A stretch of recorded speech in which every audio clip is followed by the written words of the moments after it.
Thursday, we're hosting the Packers, final preseason game of the year. We're a 1-point favorite, but I mean, I don't know. We're going to see many guys, many of the main guys play in that one.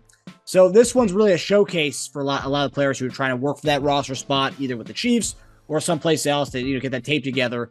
You playing the league for as long as you did, do you have any words of wisdom for a lot of these guys looking to find a place in the NFL heading into this final preseason game? Oh man, listen, mine is don't leave anything in the tank. I'm like, why would you? So this is your opportunity.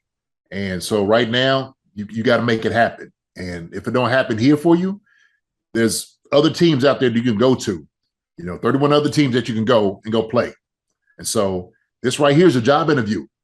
That's what this is. And it's got to be taken serious. So when you come out there, it's got to be all business. It's got to be all ball. You got to go out there and you got to perform.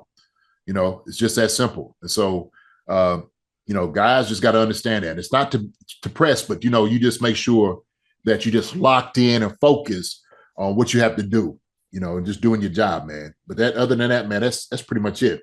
So don't think that this can be the end of the road for you. You never want to think that.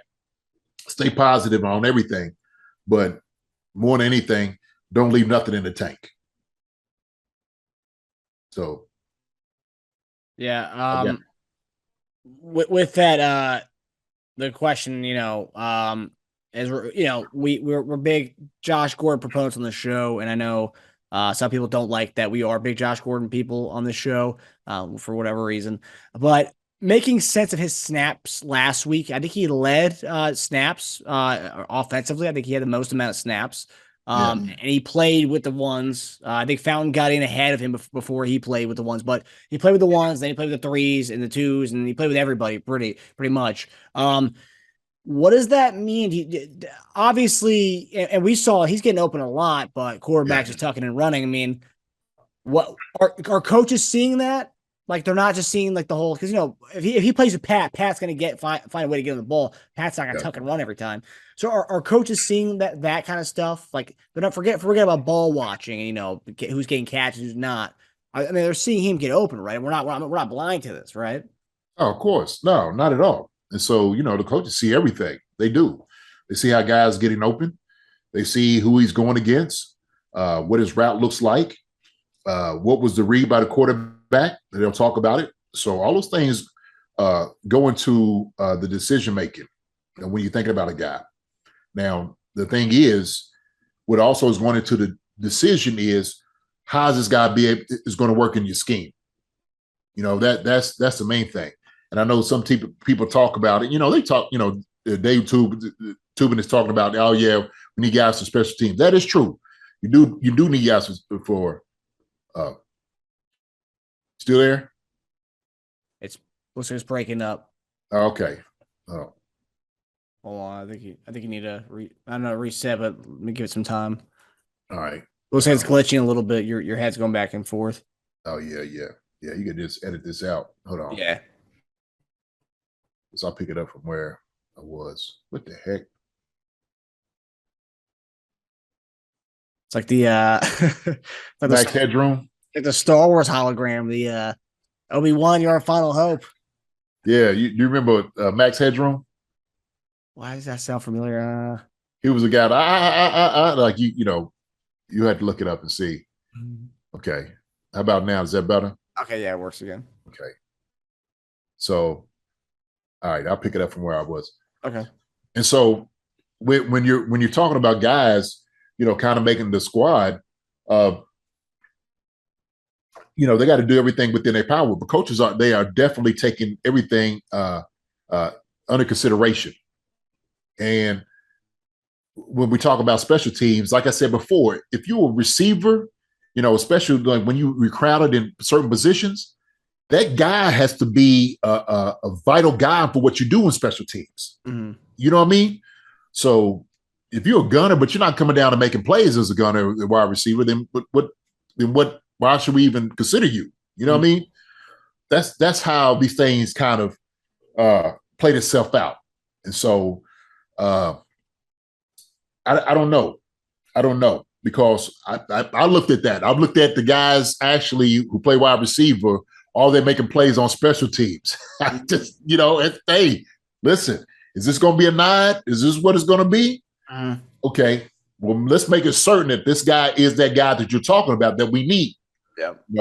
As opposed to a guy that we know is going to be efficient, has been in offense, who's able to catch football, who's got a lot of experience, and so all those things are taken into consideration, man. And so, like I said, we talked about this before. Look, I think that part of what Josh's slow start was the injury at the end of OTAs and camp. I do. And so when he started, because you remember the injury was supposed to be a significant one. They was like, oh man, we thank God that, it wasn't worse than what it was. And he kind of, missed a bad thing there. Yeah. So I think it could be part of it. So I don't know, man. But 53-man roster, that's going to come down to it. It's going to come down to it. So he's going to be one of those guys that he better show what he can do. He better show what he can do. You think Thursday night's a big one for him? But Thursday night's a big one for him, and the thing is, there's going to be for the lineman who's going to start, because there's still questions on right tackle, right? We got to make sure the offensive line, the first offensive line is going to start. They're going to be there, because they need that. They need to establish getting yards and getting push, up front. So there's going to be protection. Now it's all about the quarterback getting the ball out to these receivers and doing that. So we'll see, man. We'll see. So yeah, I hope I hope our guy makes it, man. I hope he does. But Corey Coleman's also another guy who actually has been looking good on special teams as far as being a return man. He actually looks all right. So I mean, he could be one. Everyone's talking about Fountain being that last guy. It could be Coleman. Coleman could sneak up and surprise us all and make the squad. I mean, he could. I mean, he had a couple of good, returns. Was it anything that was like, oh my gosh, like, oh yeah, that's got no. I wouldn't say that, and not talking bad about him. I'm to me, I haven't really seen any standout as far as return guy in special teams. So we see Pacheco. That joke he taking it out of the end zone every chance he gets. It's like a 10 yards deep. I'm like, oh, catching it. Hey, ain't no taking a knee. He ain't doing none of that. I respect it. He wants to show us something. Hey, man. No, I don't. No. No. Even preseason? No. Hey, man. Learn. Look, we talked about habits, right? We talked about habits. Learn how to do something the correct way. Right. Because something like that could cost us. It could cost us field position. These things are important. It's about being smart. It's about playing smart. So if we know we're going to get the ball into 25, hey, man, right here, right? Because you might be running and all of a sudden you fumble the football. We ain't going to do that. Right. And so I'm sure, hey, take a knee. When you start doing that, I get, preseason, you're going to run out, but it can do something to a guy's confidence if something happens. He taking undue hits. You don't need to. I don't know, man. To me, no, we got to learn how to do things the right way, right? Let's be smart about it. We're going to be smart football players. But, 8 yards deep, 9. So you sitting over here, you tipping toeing on the back line, trying to catch the ball coming.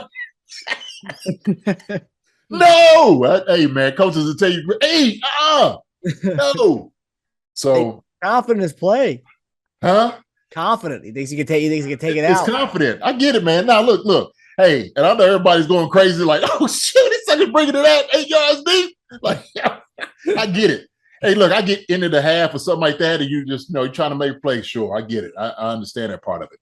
Yes. So, yeah, man, you trying to make a play. I get, but also, man, that'll get you cut.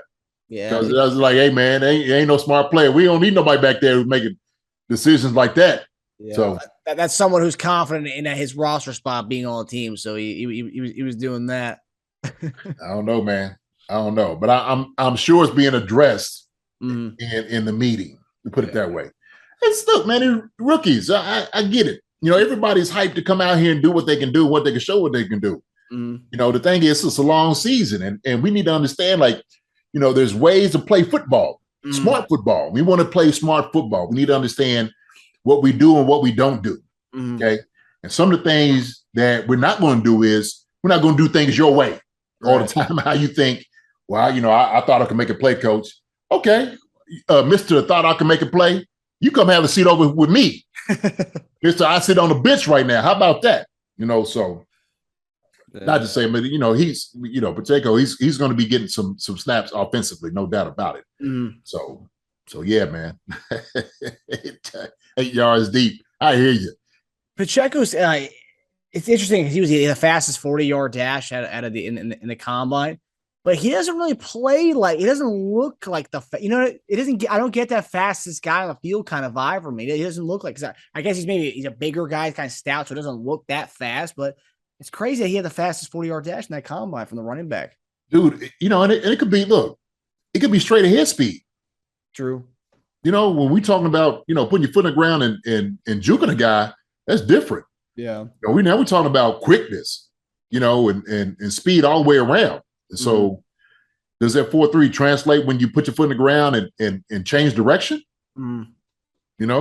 Yeah. So, dexterity and all of it. Look, that's, a whole different topic. Now, if that joke was on the sideline and he just got to go his way, it might, when you see 4.3, when that's kicking head back, right out the gate.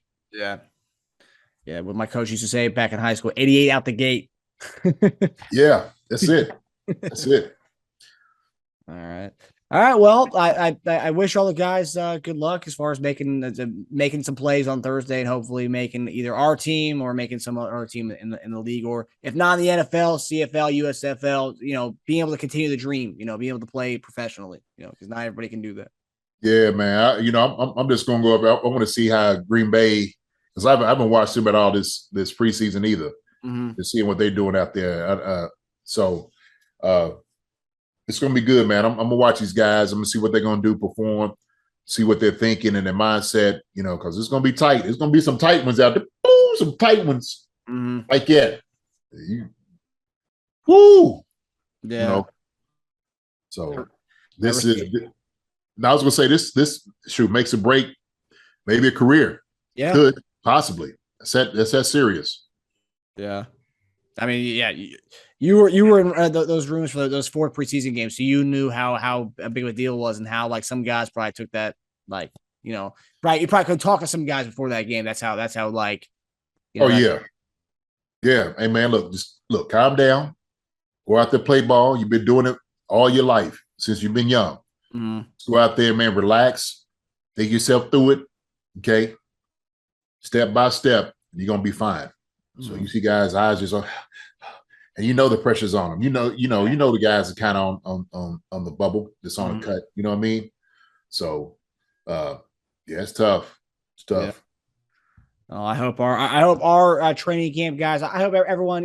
I trust our management, whoever the 53 that we choose, but I hope the guys that we had, Pal, Josh Gordon. I hope some of the guys we personally root for on the show, I hope they do make the squad in some way, or if not our squad, somewhat place else. Absolutely. There's going to be some shocks. I think somebody said they were showing, like Jerry McGinnis said, there's going to be some surprises. There's going to be, because it'd be like, oh, really? Like, wow. Yeah. We got rid of that guy? Yeah. Woo!